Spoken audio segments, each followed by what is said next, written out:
Bismillah ar-Rahman ar-Rahim, wassalatu wassalamu ala maulana Rasulillah. Chers apprenants et apprenantes, j'espère que tout le monde est en bonne santé. La leçon d'orthographe d'aujourd'hui se portera sur le pluriel des noms composés.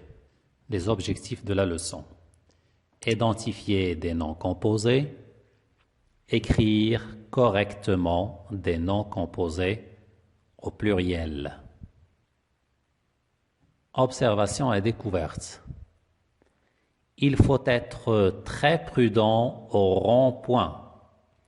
Il faut être très prudent au rond-point. Généralement, il y a des garde-fous sur les ponts. Généralement, il y a des garde-fous sur les ponts. Les appuis-têtes amortissent le choc en cas de collision. Les appuis-têtes amortissent le choc en cas de collision. Répondons aux questions suivantes. À quoi servent les appuis-têtes? À quoi servent les appuis-têtes? Ils servent à amortir les chocs. Ils servent à amortir les chocs. À quoi servent les garde-fous sur les ponts? À quoi servent les garde-fous sur les ponts? À empêcher de tomber dans le vide. À empêcher les personnes et les véhicules de tomber dans le vide. Pourquoi faut-il être très prudent au rond-point? Pour éviter des accidents. Pour éviter des accidents. Très bien. Observons les noms en couleur. Rond-point, garde-fou, appuie-tête.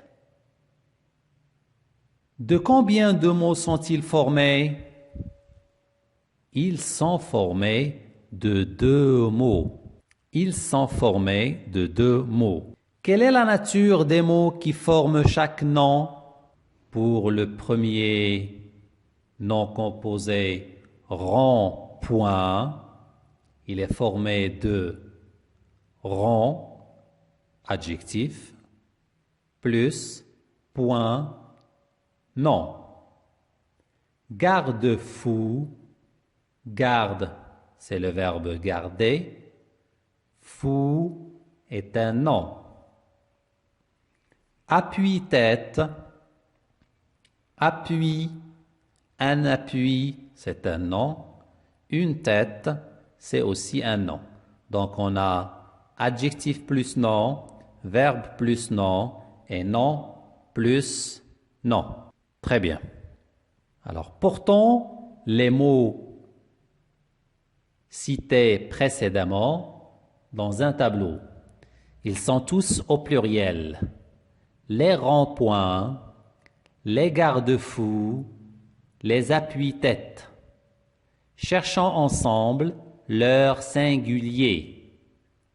On va mettre chaque nom composé au singulier. Les ronds-points, son singulier est le rond-point. Les garde-fous, le garde-fou. Les appuis-têtes, l'appui-tête. Je retiens. Un nom composé peut être formé de soit 2 noms comme auto-école, un nom et un adjectif comme un coffre-fort, un adjectif et un nom comme un rond-point, un verbe et un nom comme un garde-fou, 2 verbes comme un laissez-passer. Dans les noms composés avec un trait d'union, seuls le nom et l'adjectif peuvent se mettre au pluriel si le sens le permet. Exemple, des oiseaux-mouches. On a un nom plus nom. Des rouges-gorges. On a adjectif plus nom. Donc, vous remarquez qu'on met tous ces mots au pluriel. Lorsqu'on a un nom plus nom, ou bien adjectif plus nom, ou bien nom plus adjectif, ou bien adjectif plus adjectif. Donc, tous ces mots prennent des S ou bien des X, c'est-à-dire on les met tous au pluriel. Lorsque le nom composé est formé de deux noms unis par une préposition, en général, seul le premier nom s'accorde. Comme exemple, des chefs-d'œuvre. Des chefs-d'œuvre. On a chef plus de plus œuvre. Donc, on a un 2 entre les noms. Alors, généralement, on met le premier mot au pluriel. Autre exemple, des pommes de terre. Donc, pomme va prendre un S et terre ne prendra pas de S. Quand la préposition est sous-entendue, le second nom ne s'accorde pas. Donc, si la préposition est existante ou sous-entendue, donc toujours le second nom ne s'accorde pas. Exemple, des timbres-poste. Donc la préposition est ici, sous-entendu, on peut dire des timbres de la poste. Donc on ne met pas poste au pluriel. La même chose, des wagons-poste, des wagons de la poste. Remarque, généralement un trait d'union relie les mots qui forment un nom composé.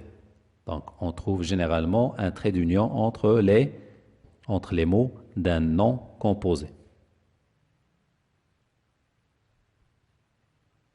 Application et transfert. Donc on va passer aux entraînements. Je m'entraîne. Entoure dans les phrases les mots composés. Ton haut-parleur gêne la conduite. Le mot composé ou bien le nom. Le nom composé ici est haut-parleur.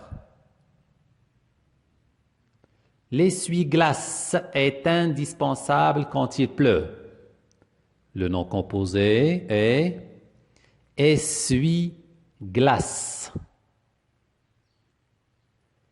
Un laissez-passer est exigé pour passer le contrôle routier. Donc le nom composé est laissez-passer. Bien. Sa voiture n'a pas d'appui-bras. Le nom composé est appui-bras. Très bien. On passe au deuxième exercice d'entraînement. Entoure le nom composé correctement orthographié. Les ronds-points sont des places circulaires d'où partent plusieurs avenues.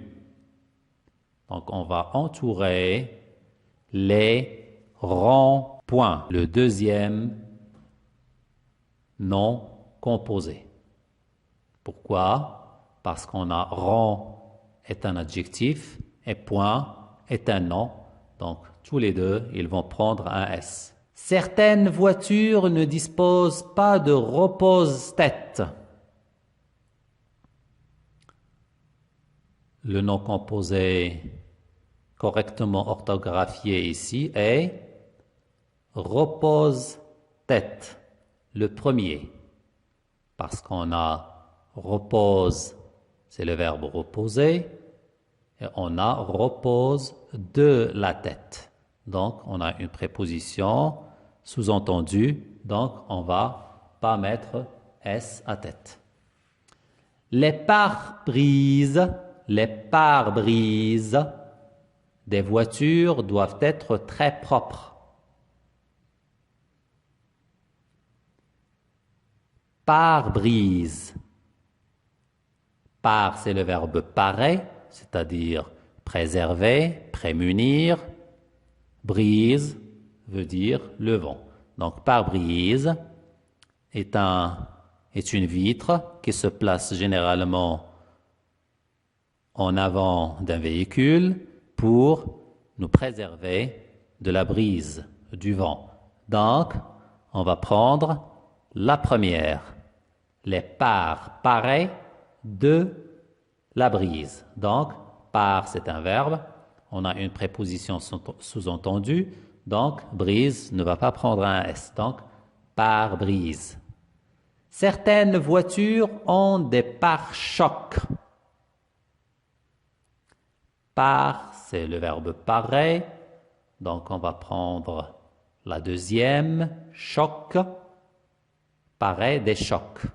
Nous pareil des chocs. Donc choc va prendre un S. Donc pare-choc, c'est la deuxième. Il faut mettre des pare-boues à ta voiture. Des pare-boues à ta voiture. Donc la même chose, pareil, c'est un verbe, donc il ne va pas prendre un S. Nous paraît de la boue, donc on ne va pas mettre S aussi à bout, donc le nom composé correctement orthographié est le premier, des pare-boues. Passons maintenant à l'évaluation. Je m'évalue. Mets les mots composés entre parenthèses au pluriel. Les conducteurs peuvent ranger leurs papiers dans des porte-documents. Porte, c'est un verbe, c'est le verbe porter.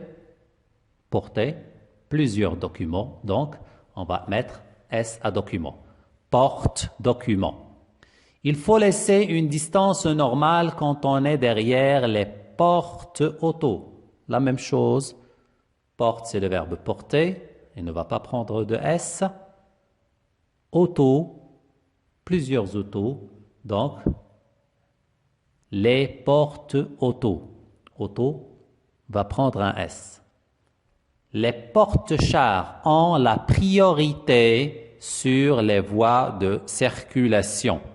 C'est la même chose, donc porte c'est le verbe porter, plusieurs chars avec S, donc les porte-chars ont la priorité sur les voies de circulation. On est arrivé à la fin de cette séance. Sur ce, je vous dis au revoir et à la prochaine séance, Inch'Allah.